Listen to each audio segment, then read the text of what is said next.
Hi అందరికీ, welcome to కోటిగాడ్ అనుభవాలు. ఈ వీడియోలో నేను చిక్మంగళూరులో స్టే చేసిన స్టే గురించి, దాని ఎక్స్పీరియన్స్ గురించి షేర్ చేయడానికి మీ ముందుకు వచ్చాను. నేను స్టే చేసిన స్టే వచ్చి ట్రిప్ చిక్మంగళూరు. ఈ ప్లేస్ చాలా స్పెషల్ అండ్ బడ్జెట్ ఫ్రెండ్లీ. ఇంకా ఆలస్యం ఎందుకు, పదండి వెళ్ళి చూద్దాం. ఈ స్టేలో మనకి డిఫరెంట్ ఆప్షన్స్ అవైలబుల్గా ఉన్నాయి. Wooden cottages, tents and dormitories. ఈ వుడెన్ కాటేజెస్ వచ్చి ఫ్యామిలీస్ కానీ కపుల్స్ కానీ ప్రైవేట్ టైం స్పెండ్ చేయడానికి గ్రేట్ ఆప్షన్. నేచర్కి క్లోజ్గా ఉందాం అనుకున్న వాళ్ళకు కూడా టెంట్స్ ఆప్షన్స్ ఉన్నాయి ఇక్కడ. బడ్జెట్ ఫ్రెండ్లీలో చాలా కంఫర్టబుల్గా స్టే చేయడానికి ఇక్కడ డార్మెటరీ ఆప్షన్ కూడా ఉంది. నేను డార్మెటరీలో స్టే చేశాను. అది చాలా క్లీన్గా, నీట్గా అండ్ వెల్ మెయింటైన్ చేశారు. అండ్ గెస్ వాట్, దీని ప్రైస్ ఎంతో? Just 334 rupees per bed. Beds కంఫర్టబుల్గా ఉన్నాయి, వాష్రూమ్స్ హైజెనిక్గా ఉన్నాయి అండ్ హాట్ వాటర్ ఫెసిలిటీ కూడా ఉంది. అది కూడా 24/7. అండ్ ఈ వెదర్లో హాట్ వాటర్ దొరకడం అనేది చాలా అదృష్టం. ఈ స్టేలో ఒక హైలైట్ కూడా ఉంది, అదే హార్స్ రైడింగ్. ఎస్, ఇక్కడ ఒక హార్స్ రైడింగ్ అకాడమీ కూడా ఉంది. బిగినర్స్ అయినా సరే ఇక్కడ ట్రై చేయొచ్చు. హార్స్ రైడింగ్ చేయడంలో ఒక యూనిక్ ఎక్స్పీరియన్స్ ఉంటుంది. నైట్కి క్యాంప్ ఫైర్ కూడా అరేంజ్ చేస్తారు. అండ్ ఈ క్లైమేట్కి camp fire the best combination.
ఈ ప్లేస్ చాలా కామ్గా, పీస్ఫుల్గా ఉంది. And coffee plantations and hill బ్యాక్ డ్రాప్తో రిలాక్సేషన్కి, నేచర్ లవర్స్కి చాలా పర్ఫెక్ట్ స్పాట్ ఇది.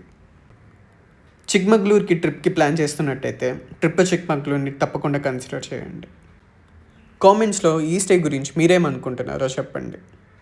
సో ఈ స్టేలో నాకు చాలా చక్కటి ఎక్స్పీరియన్స్ అయితే కలిగింది. ఈ వీడియో మీకు నచ్చినట్టయితే నా ఛానల్ కోటిగాడ్ అనుభవాల్ని లైక్ చేయండి, షేర్ చేయండి, సబ్స్క్రైబ్ చేయండి.